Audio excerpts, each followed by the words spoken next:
Hello बच्चों, मैं डिम्पल कटारिया यहाँ पे आपको वर्कशीट कराने जा रही हूँ 9th कक्षा की। ठीक है, तो 9वीं कक्षा गणित विषय की हम यहाँ पे कार्यपत्रक जो है 11वें नंबर का डिस्कस करेंगे, जिसमें हम परिमाप और क्षेत्रफल के बारे में बात करेंगे। तो सबसे पहले हम समझ लेते हैं कि परिमाप और क्षेत्रफल क्या होता है। बच्चों, कोई भी समतल आकृति हमारे पास हो, उस आकृति की सीमा के चारों ओर की जो दूरी होती है वो उसका परिमाप कहलाता है। जैसे कि ये मान लीजिए कि ये मेरे पास यहाँ पे एक आयत है। अगर इस आयत में मैं इसकी चारों भुजाओं को नाप लूँ, A B, B C, C D और डी ए को, और इन सबको आपस में जोड़ दूँ, ठीक है, चारों भुजाओं को नाप के आपस में जोड़ दूँगी, तो वो मेरा क्या कहलाएगा, यहाँ पे परिमाप कहलाएगा। और अगर यहाँ पे ये देखा जाए कि ये कितना, यहाँ पे ये जो जगह है कितनी घेरी जा रही है, कितना यहाँ पे क्षेत्र घेरा जा रहा है, तो वो हमारे पास कहलाएगा उसका क्षेत्रफल।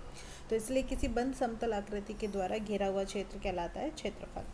अब हमारे पास कुछ प्रश्न है, हम इनको देख लेते हैं। पहला प्रश्न देखिए, जैसे कि यहाँ पे ये कहते हैं कि एक श्याम पट्ट जो है वो कितनी जगह घेरता है। तो कितनी जगह घेरता है, जो भी जगह घेरेगा वो उसका क्या कहलाएगा, क्षेत्रफल कहलाएगा, यानी कि अपने क्षेत्रफल के बराबर जगह घेरेगा। हमें बच्चों इसमें ये बताना है कि हमें क्षेत्रफल चाहिए या परिमाप चाहिए। ठीक है, अब दूसरा प्रश्न अगर हम देखते हैं तो उसमें ये पूछा जा रहा है कि एक आयताकार फूलों की क्यारी है। ठीक है, आयताकार फूलों की क्यारी है, यानी कि इस प्रकार की ये क्यारी है। इसके चारों ओर बाड़ लगानी है। बाड़ लगानी है, इसका मतलब है कि जैसे वो तार नहीं बांध देते हैं चारों ओर, हमें ऐसे चारों ओर इसके तार बांधना है।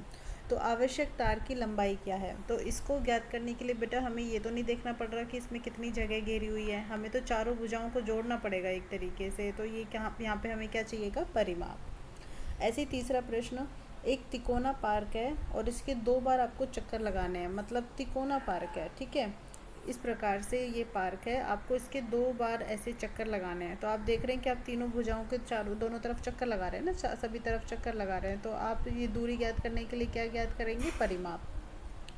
चौथा प्रश्न, एक आयताकार स्विमिंग पूल है, उसको ढकने के लिए आपको कितनी प्लास्टिक शीट की आवश्यकता होगी। बच्चा आप ढक रहे हो, ठीक है, जो भी आपके पास क्षेत्रफल है आप उसको यहाँ पे ढक रहे हो। तो ढकने के लिए तो हमें एक तरीके से ये जो भी हमने सतह घेरी हुई है हमें इसको कवर करना पड़ेगा। तो इसका मतलब हमें यहाँ पे इसका क्या चाहिएगा, क्षेत्रफल चाहिए। अब हमारे पास कुछ परिमाप और क्षेत्रफल से संबंधित सूत्र हैं, हम इनको समझ लेते हैं। सबसे पहले आयत का क्षेत्रफल। आयत का क्षेत्रफल बच्चों लंबाई गुना चौड़ाई होती है। जैसे कि यहाँ पे ये हमारे पास एक आयत है, ये इसकी लंबाई यहाँ पे है 5 सेंटीमीटर, चौड़ाई है 3 सेंटीमीटर। तो 5 और 3 को गुना कर दो, 15 आ जाएगा। तो 15 वर्ग सेंटीमीटर इसका आपका आंसर होगा।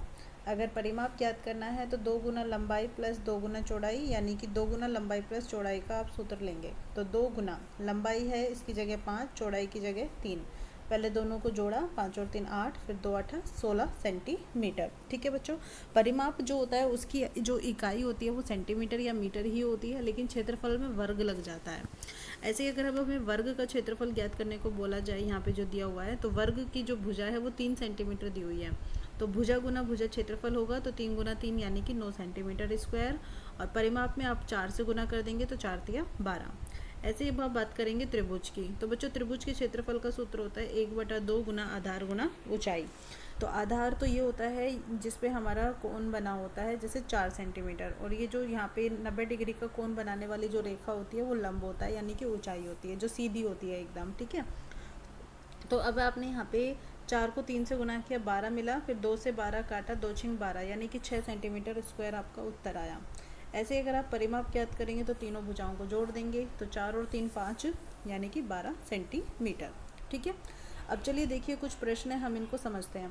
पहला प्रश्न देखो, इसमें कहा है कि आपको इनको आकृति जो है इनका परिमाप और क्षेत्रफल ज्ञात करना है। तो पहले वर्ग है, वर्ग का परिमाप का सूत्र आपको पता ही है, 4 गुना भुजा होता है। तो भुजा की जगह मैं ए लिख रही हूँ यहाँ पे। ठीक है, तो भुजा यहाँ पे कितनी दी हुई है, 4 दी हुई है, तो 4 चौक 16 सेंटीमीटर इसका परिमाप। और क्षेत्रफल यानी कि भुजा का स्क्वायर, तो भुजा यानी कि 4 और 4 का स्क्वायर, तो वो भी हमारे पास 4 गुना 4 कर देंगे तो 4 चौक 16, लेकिन उसकी इकाई सेंटीमीटर स्क्वायर, यानी कि वर्ग सेंटीमीटर। ऐसे ही हम आयत में देखते हैं, तो आयत में जो हमें लंबाई यहाँ पे दी हुई है बच्चों, वो तो दी हुई है 3, चौड़ाई दी हुई है 2। तो परिमाप का जो सूत्र होता है 2 गुना लंबाई प्लस में चौड़ाई होता है। ठीक है, तो 2 गुना लंबाई है 3 और चौड़ाई कितनी है 2। ठीक है, तो 2 3 और 2 को जोड़ा तो 5 आया, 5 दूनी 10, तो 10 सेंटीमीटर उत्तर आ जाएगा। ऐसे ही अगर आप क्षेत्रफल की बात करोगे आयत की, तो ये हमारे पास होगा लंबाई गुना चौड़ाई। ठीक है, लंबाई 3, चौड़ाई 2, तो 3 दूनी 6 सेंटीमीटर स्क्वायर, ये हमारा क्षेत्रफल होगा। अब ऐसे ही तीसरा कॉन्सेप्ट है यहाँ पे परिमाप का, त्रिभुज का। तो त्रिभुज का परिमाप यानी कि तीनों भुजाओं का योग। तो 5 सेंटीमीटर, ये 5 सेंटीमीटर और ये 6, तीनों को जोड़ दो, 5, 5 और 6, तो ये 16 सेंटीमीटर आ गया।